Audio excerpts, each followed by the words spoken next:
Hello everyone, and welcome to another episode of the Prospect Macarena, our prospect Q&A at Birds on the Black. My name is Kyle Reis, I am your host. How this works is every weekend, hopefully from here on out, I will take to Twitter. I will ask for questions about prospects you're curious about, prospects you've heard about, and hopefully we get a good turnout. Normally when we've done these in the past, we've had 5 to 10 questions. I think at one point we had 12. This time around, we had 20 different people ask us questions, totaling 25 questions. So what we're going to do is I'm going to go over this. We're going to break about midway through the questions, and we're going to turn this into 2 separate podcasts. The turnout is incredible. I'm fortunate enough to have followers who really like to participate and like to have civil discussions, and I feel #blessed for that. That's really it. That's the preface to all this. I'm all about trying to get right into business. So without further ado, let's just jump right into it. The first question I had was from a young Redbird fan, and the question was, talk to me about Devon, and he's talking about Devon Perez. How is his season going? Well, Devon Perez has spent all of the season at the short season extended spring training affiliate for the Cardinals. Now, that's a fancy way and also an incorrect way of saying that Devon has been hanging out at Palm Beach preparing for the short season clubs to start. That happens a lot with the Dominican-born players who spend a couple years in the Dominican Summer League, and mostly teenagers and recent draft picks. There's some exceptions to that rule, but that's basically what it is. Now, about 2 weeks ago, Devon was sent home, and I haven't been able to get a clarification on that. I've heard he broke a bone in his hand. I heard it was just to decompress before the short season clubs kick in mid-June. But Devon was kicking it and doing well, from what I understood, at the short season club. And then he was sent home, and he will be back when the short season clubs kick in. Now, that is also to say that there isn't like a stat line for how Devon has done this year. That's not to say, or rather that's to say that there's not really a definitive report out on how Devon's been this year.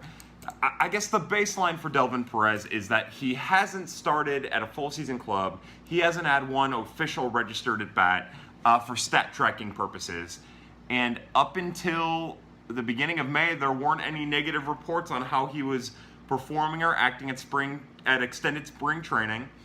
And now he's not there, and the reasons are kind of ambiguous, if you will. And, you know, I guess the bottom line with Devon is don't forget that we need to always regroup with Devon. Mr. Perez is an exciting prospect. He's 19 years old. He was a first-round draft pick who got off to a hot start. As I wrote about at the Birds on the Black when I did my prospect write-up in the Dirty 30, it would do us all well to ignore his 2016 after he was drafted, as well as his piss-poor 2017. And I think we just need to regroup a little bit and look at 2018 as a new starting block. View him as a 19-year-old who hopefully will start the season in June, and hopefully we can get excited about him then. Yeah, that's what's going on with Mr. Devon Perez. And again, thank you to everyone for the questions. The questions are fantastic from everyone, and I mean, you'll see they just get better one after another. Adam Butler over at the Redbird Daily. I'm a big fan of that, Adam Butler. Adam asks, the biggest riser and faller so far in 2015, easily, hands down, the biggest riser in the Cardinals organization in 2018 so far. It's either Reis Montero or Evan Mendoza. They're both third basemen. They're both a little different. It's Reis Montero. It's a third baseman who's 19, who is anchoring the Peoria lineup. Pretty damn impressive what he can do. And Evan Mendoza was at Palm Beach holding his own in a pitcher's league and has recently been promoted to Springfield. A high contact guy who doesn't necessarily strike out a lot, who doesn't walk and hits for a lot of singles. If I had to pick between one of the two, it's Reis Montero, because he seems like the total package, and he's young and he's handling a league at a young age that other Cardinals prospects haven't, and other prospects throughout baseball haven't. He anchors that lineup. Peoria kind of works around him. He's an intimidating force that I've seen a lot of opposing pitchers try to pitch against. So, It's Elehuris Montero, who went from being outside of the top 30 to easily being in the top 20 when I re-rank the next time I re-rank. But honorable mention to Evan Mendoza. Now, who is the big faller? Well, the first thing that comes to my mind, and again, kind of a preface, I ask for these questions and I look at them, but I don't research them. I know that that's poor, but I want you to feel like, I want you to kind of be inside of my head. I want you to understand like the rawness that is the knowledge I have. I don't want to feel like, I don't want you to feel like I'm just giving you stat line verbatim or that I did some kind of crazy research. I want you to know that when I'm right, I'm right, and when I'm wrong, and hopefully we can revisit those wrongs and we can grow from them as my computer starts making noise. Anyways, all of that is to say, the biggest faller to me is Jose Adolis Garcia. Jag, as it were, has been terrible. He swings at everything out of the zone. He looks like how I imagined he would look at the beginning of last season after struggling in the Japanese minor leagues. For me, I had him as my number 12 prospect in the Dirty 30, and I'll be honest, right now, watching him swing the bat, watching him field his position, I'd probably put him outside of the 20. Now, that's not to say it couldn't change, but to fall like that, that's pretty hard. You know, that's pretty hard. Delvin's fallen, but again, we're going to start with that fresh, clean slate for Delvin, and we're not going to get too worked up about it. We're just going to take that for what it is. But right off the top of my head, he's the one that comes to mind. You know, people are disappointed in Carson Kelly. I don't share that same disappointment. I think it's safe to say that there was a little bit of overhype with Carson, but not as much as maybe it feels like. Tyler O'Neill's been as advertised. Alex Reis, Jack Flaherty, Austin Gomber, Dakota Hudson. All of those guys have been as advertised. But Jose Adolis Garcia, Jag, is the one player who, in my book, has fallen because I don't see a relief for him. I don't see like how he gets better other than just starts laying off these pitches. He has that Aledmys Diaz approach right now where you knew if you threw him anything out and away, he wasn't going to get to it. And you knew he was going to swing at it too. And if he was going to make contact, it was going to be weak. And that's what's going on with Jose Adolis Garcia. Honorable mention to Johan Oviedo for Peoria. Now, we'll see how that gets when it gets a little warmer for Peoria. But man, I love that Oviedo. I think I had him as my number 22 on my personal Dirty 30 list. It just doesn't seem there for him. You know, I haven't been able to get a solid or reliable velocity reading on Johan Oviedo from the 6'6" Cuban who's 20 years old.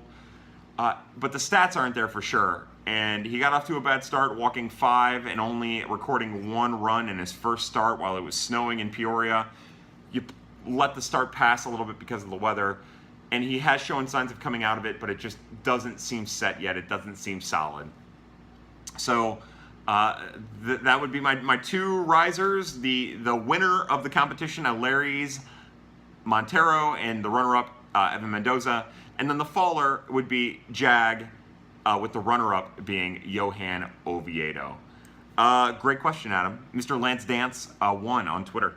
Matt Moore, who I enjoy speaking with on Twitter as well, asks me the top 3 arms between Palm Beach and Peoria. Now, Mr. Moore is a smart man. He intentionally said arms. He didn't say starting pitchers. And also arms. I would like to get into the outfield there because Dylan Carlson has an amazing arm and he's in Peoria right now, or Palm Beach, and was in Peoria. But we're just going to talk about pitchers here. And, you know, the obvious names are Johan Oviedo, Alvaro Sejas. But to me, number 1 on that list undoubtedly is Evan Kruczynski. Evan is an Eastern Carolina graduate who the Cardinals drafted last year, who has smooth mechanics and an approach on the mound similar to, like, I can't help but say he's Mark Mulder light. Now, Mr. Moore disagrees with me on this. The manager of Palm Beach was asked about it, and he disagreed with me on it. But when you watch him throw, other than a little bit more violent of a finish, he has it all. He has a fastball, a changeup, and a curveball that will all play as they progress throughout the system. He's number 1 on the list, hands down. He's advanced for Palm Beach, and I can't wait to see what it looks like when he eventually gets a chance to pitch at Springfield, which could very well happen in the near future, maybe even by the time you are listening to this. Next on my list, I mentioned those names that you might think about right away. Alvaro Seijas, who has had an up and down season. He hasn't necessarily been dominant. He hasn't necessarily been bad. He's just kind of been around. But you see those flashes. You see him show signs of being really good. Because of how good he is, because of how advanced he is for being such a young man, he goes on the list. He would be number 3 of my 1 through 3. But when you watch Alvaro Seijas, you really feel like, in some capacity, he's going to make a major league impact. I feel that way with Evan Kurchinski, too. You know, unless their careers get derailed, they have the stuff to make a major league debut. And not everyone in the minor league has that. You know, from there, it gets really interesting. Evan Galori is a really interesting player drafted in 2017. Ian Oxnavad, a lefty with a wicked pickoff move who's starting to put it all together a little bit, but has had a few rough spots here late. Junior Fernandez, who we'll get into here in a little bit, who hasn't made a start yet. The other name is Mr. Shew, S-H-E-W, who has been lights out this season for Palm Beach. But I don't believe in his stuff. He has a very deceptive motion, and he masks his changeup and his fastball extremely well. And if I'm looking at this rationally, I would put him as my number 2 on the list because of how good he's been. But who I'm going to put number 2 on my list is Colin Walsh. So my 3 are Evan Kurchinski, Colin Walsh, and Alvaro Seijas. Walsh is in Peoria, and he's about a strikeout an inning pitcher who was dominant last year pitching out of the pen after being drafted. He comes from a major university. He's pedigreed. He has a smooth motion. I just really like Colin Walsh. So if I'm picking the 3 arms between Palm Beach and Peoria, I'm going Evan Kurchinski, who is number 1, with number 2 and 3 a distance behind, followed by a tight 2 of Colin Walsh, and number 3 of Alvaro Seijas. So Alvaro Seijas has the highest ceiling of all 3. He can be filthy, he can be nasty, he can be dirty, he can be dominant. And I wouldn't be surprised if by the time we get to August we're talking about him being that way. He just hasn't shown it yet. Kurchinski had one of the quietest, best starts in the season against Bradenton early in the year, and he was so impressive. It looks right when Kurchinski pitches, and I'm such a big fan of him. And again, Matt, thank you for the question. I'm actually anxious to hear the eventual debate we have over my top 3, and I can't wait to hear yours as well. Also, one last shout out, I mentioned him, is to Ian Oxnavad. The final part of his season is going to be really interesting because he has a lot of talent, and it really seems like he's starting to nibble at that talent. Maybe not nibble. Maybe he's nibbled on that talent up until now, and now he's starting to chew on it a little bit, which is really, really interesting. Our boy Tom McCoy, who asks a question that also, I believe his name's Carl Hunnell, asks, everybody wants to know about the phenom drafted in the 15th round of last year's draft, Terry Fuller. Tom's question in particular was, what are my expectations of Terry Fuller, and what does a successful 2018 look like for Terry? Let's preface this really quick by saying that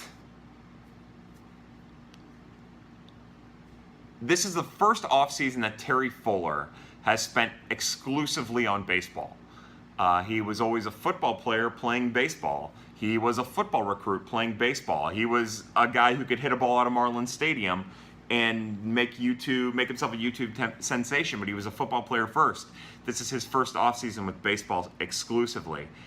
That makes me excited, but it also makes me temper my expectations, right?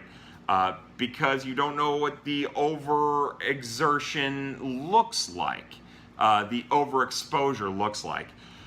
For me, what's a successful season? You know me, I'm not going to give you a stat line. I want to see less than a 24% strikeout rate.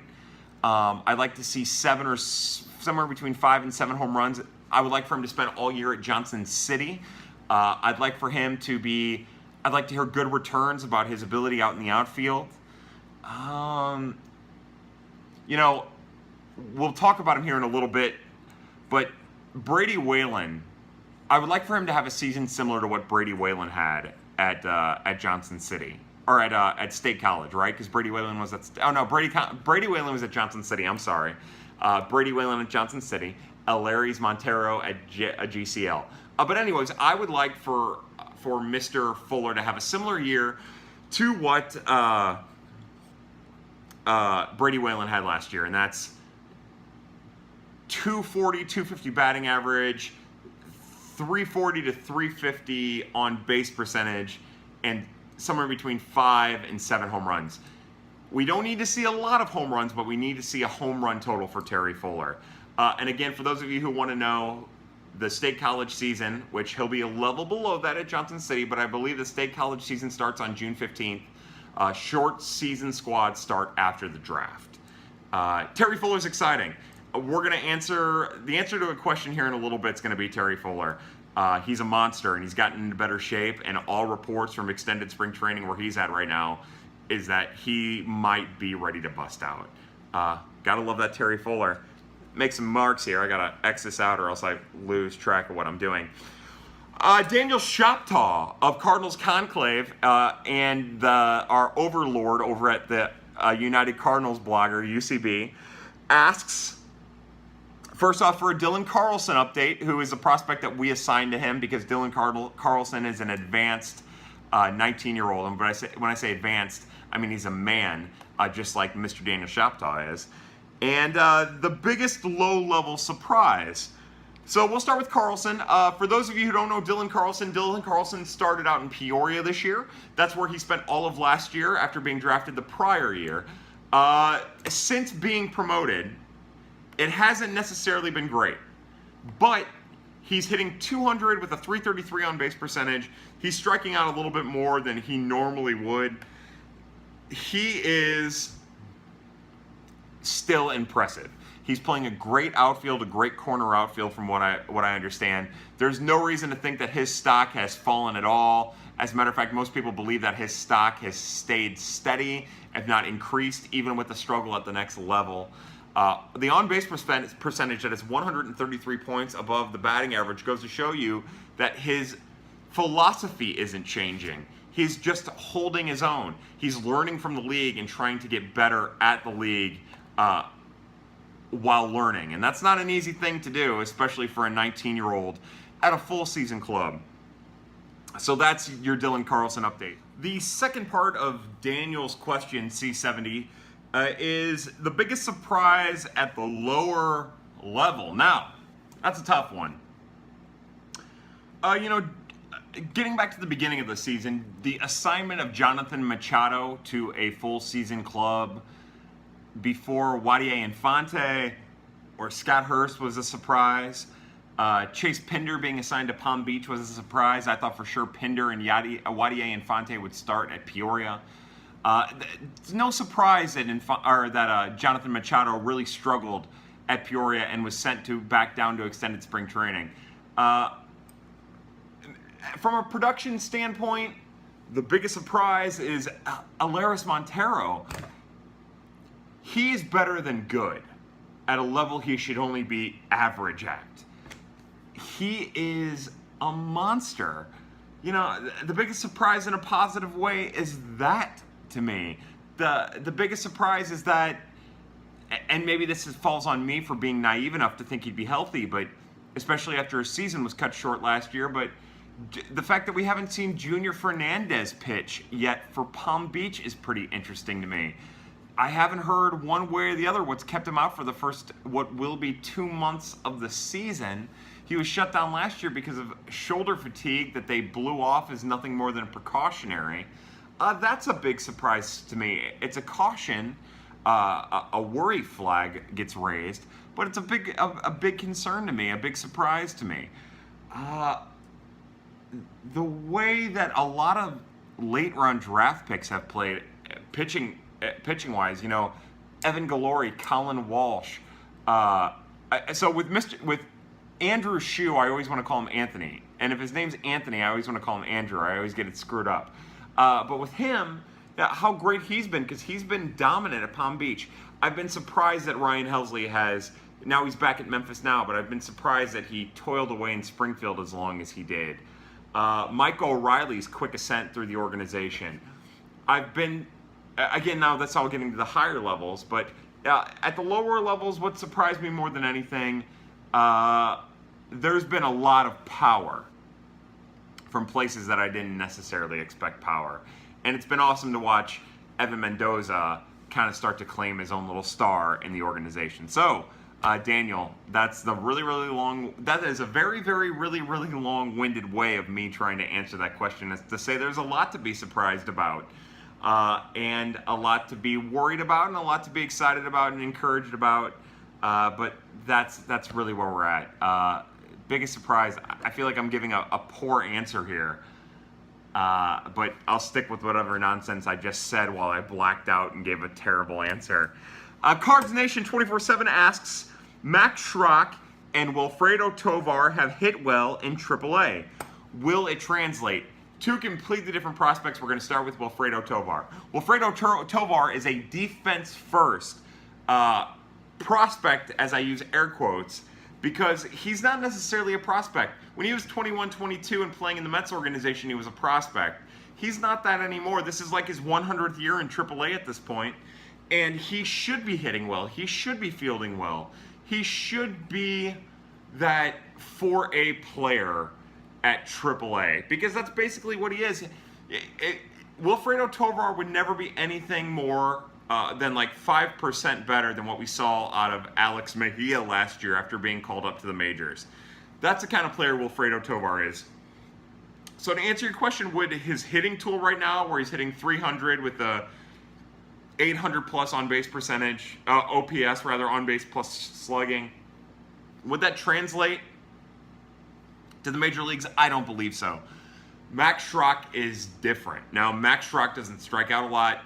He turns on pitches inside. He has good plate coverage on pitches on the outside. He's young. He's handling his first taste of AAA. Will his hitting translate? I feel like with Max Schrock, he'll never drown himself. You know, I feel like with Greg Garcia never drowns himself. You don't ever feel like he's swimming in waters that are too deep for him. That's the awesome thing about Max Schrock's hit tool, is I don't feel like we'll ever see him take on too much water. He'll tread water. It might not necessarily be Olympic swimming, but he'll tread water. The thing with Max Schrock is I would imagine that after maybe 2 or 3 years of exposure, he would do the opposite of Colton Wong, where Colton Wong was pretty flashy and pretty good at first and then kind of tapered off. I don't expect that with Max Schrock. With Max Schrock, I would expect him to maybe be okay at first, again, hold his own, and then as he adjusts to major league pitching, I would expect him to be a solid, average, everyday major leaguer because of his hit tool, his contact tool. Great plate discipline, maybe great plate coverage. Plate discipline is still kind of weird because he's so good at hitting, he swings it more than he should. And he's still doing that down at Memphis. I would also like to see him increase that power a little bit. The power would be really nice if he could increase it a little bit. But I do think that with time, you're talking about a guy who can hit 5 to 10 home runs and 500 plus at bats and play an average second base. He's better at second base than I gave him credit for entering the season. He's a pretty solid defensive second baseman. He'll handle the position at the major leagues. But as far as how the bats will translate, I don't have much faith in Tovar. I don't think we'll see Tovar unless things get exceptionally weird. And Max Schrock, when called upon, which could very well happen before September, but more than likely in September, and more than likely next year, if not in September, I don't expect him to do anything that resembles embarrassing himself. He's a pretty solid hitter. He's pretty advanced. He's smart. And the fact that he doesn't strike out is a pretty exciting thing. A good question, though. Austin Lamb, another one of our friends who writes over at the Redbird Daily. Austin asks, as my computer over here starts flipping out for whatever reason, I'm sorry, I got a little distracted, I'm back here. Who are the Cards prospects that we might see on the top 100 lists come mid-season? So you would have to figure that Jack Flaherty, Alex Reis, and Carson Kelly are all out of the mix for that, which pretty much eliminates all of their prospects except for Tyler ONeill from the top 100. Now, the question is, can Tyler ONeill will he be eligible? And just for the sake of this argument, the way he's hitting, he just hit his 3rd home run in 3 consecutive nights. I'm going to assume that he has already passed the amount of at-bats or games played needed. Ooh. Not games played needed. It would have to be at-bats. He would have to get 100 at-bats in another month and a half. That's not unreasonable. 149 at-bats, I think. Anyways, we'll just say Tyler ONeill's on the list if he has not met the requirements to lose his rookie eligibility. That's one. After that, I don't know if they'll have another guy on.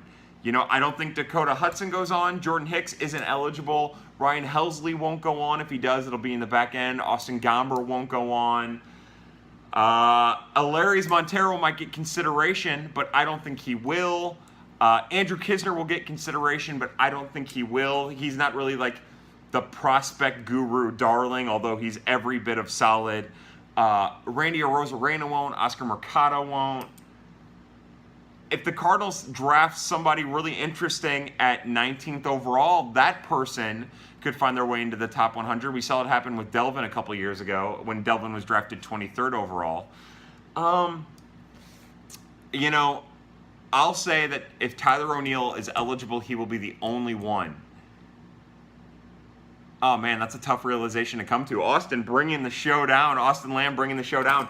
I really can't think. I don't think there's been too many other guys that have, flown onto the scene. Lane Thomas got off to a really great start for Springfield, and then it kind of derailed. Ramon Urias, who was a Mexican, signed out of the Mexican League this offseason. He's been really solid at Springfield, but kind of showed a lack of progression at AAA to start the season. I'll say Tyler ONeill and Tyler ONeill alone. Now, if Alaris Montero can really, really tear this next month and a half apart, he's going to find himself on that list. And other than that, I think that's all we're looking at. Dakota Hudson's done a really great job to increase his strikeout rate by repeating that delivery, but he's still terrible against lefties. If he finds his way, it'll be in the back 10, maybe as an honorable mention. That's it. Tyler ONeill for sure. Dakota Hudson maybe. Andrew Kisner maybe. Alaris Montero maybe. With a very, very, very outside chance of Randy Arozarena. And Ryan Helsley, who I think I would put in my top 100 easy. But I'm also a sycophant. So I'm just a crazy fan of the young man. That's a great question. That's a tough one. Austin, I might end up getting back to you later on this week about that because that one stumped me. That's a tough one. God, a really tough question. Stu Styles, who does our game recaps over at Birds on the Black and does a tremendous job of them with Cardinals Gifts, asks, what is Evan Mendoza's ETA? Now, time to do a little backtracking. If you want, you can podcast me interviewing Evan Mendoza for Birds on the Black. It's just a couple episodes back. It's worth giving a listen to. He's a super smart, great kid. Evan Mendoza was drafted in the 11th round of the 2017 draft out of NC State, the same university that produced Andrew Kisner. Point number one. He won a batting title at State College last year and was promoted to Peoria, where he struggled at first, but won 2 games for them on walk-offs and showed signs of busting out over his last 10 to 12 games at the level. Evan was given an advanced promotion to Palm Beach because of how well he did at Peoria last year and because the Cardinals have an urgent need for an actual true third baseman in their immediate future. Put that in the back of your mind because that's going to come up here very, very soon with the ETA thing.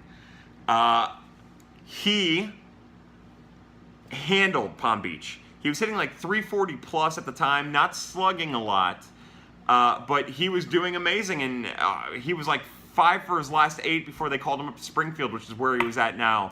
And it seems like in 4 games with Springfield, he's holding his own. Encouraging. Now, his ETA, let's look at it this way. I want him to spend all this year in the minors at AA, the rest of the year at AA. Don't push him any further. Next year, I would like for him to spend all of the year at AAA. No need to push him any further. So that eliminates 2018, 2019. At the very earliest, you're talking about a June, May, July ETA for Evan Mendoza if he stays on the track that he's on right now. But if I'm the Cardinals, I love the fact that he's making a lot of contact, but I want to see him introduce a little bit more slug into his game. There hasn't been a lot of home runs. There hasn't been a lot of doubles. He's just making contact because being 21 years old and at these levels is not easy. And he's just kind of going through the paces to acclimate himself with it.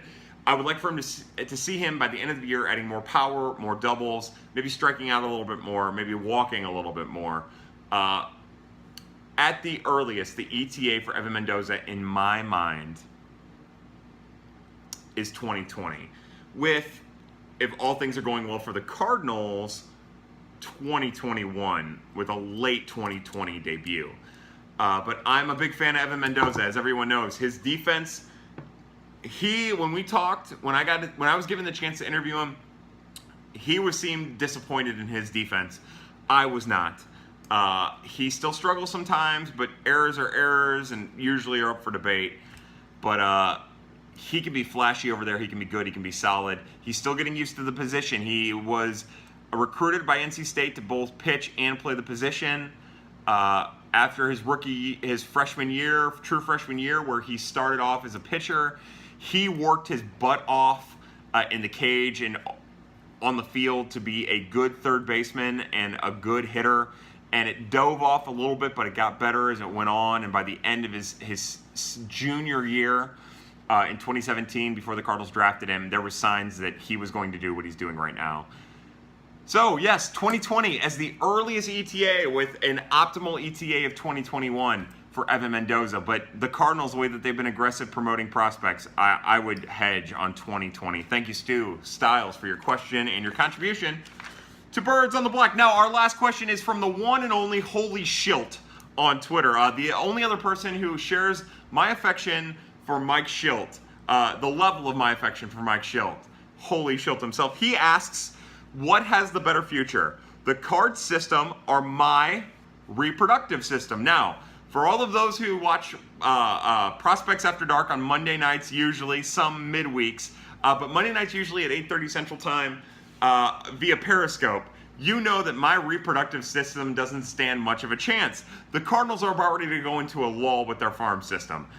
Between being having their first 3 picks taken away from them last year, 1 for signing Dexter Fowler and 2 being awarded to Houston for Chris Correa hacking their database, between being handcuffed in the international signing period this season and next season, this upcoming international signing period, their cupboard's a little bare. So I would say in the immediate, my reproductive system has a better chance because I'm Twitter famous, yo. What the hell does that mean? It's not even a real thing. No, right now the Cardinals farm system in the immediate is on a down and still higher than my ability to reproduce. And in the long term, I believe in what Randy Flores and the boys in the player development side of the Cardinals organization have done. I think they did a tremendous job drafting handicapped last year and a tremendous job drafting in 2016. The future is very bright for the Cardinals farm system. But keep in mind, as I stumbled and bit my words over and over again, we're about ready to hit another lull with all of the players contributing at the major league level, from Jack Flaherty to Alex Reis to Tyler ONeill to Harrison Bader to Jordan Hicks, Ryan Helsley by the end of the year, Dakota Hudson more than likely by the end of the year, that this is where we're at. And the next year or two, it might seem like a down year. Actually, the next calendar year, it might seem like a down year. From this draft, this 2018 draft to the 2019 draft, it's going to seem like a down year. But the Cardinals will continue to produce people who help the Major League team, even if they're not the flashiest players, because that's just what the Cardinals do. They do a tremendous job of developing players that way, and we're lucky as fans that the Cardinals have chosen to do this. I hope that answers your question, Schilt. My reproductive chances and system doesn't stand much of a chance. That is it for part 1 of this episode of the Prospect Macarena Prospect Q&A. Stay tuned here in the next day or two. We'll have part 2 for you. We've got this many questions and this many questions for that. So, a big thank you to Cardinals Gifts and NChill17, Nicholas Childress, who's going to put together the video and do the cool stuff to this. A big thank you to Young Redbirds fan, Adam Butler, Matt Moore, Tom McCoy, Holy Schilt, C70, Cards Nation 24/7, Austin Lamb, and Stu Stiles for their contributions. For everybody at Birds on the Black, I am Kyle Reis. If you're watching this, you're a part of the resistance, and as always, happy hunting.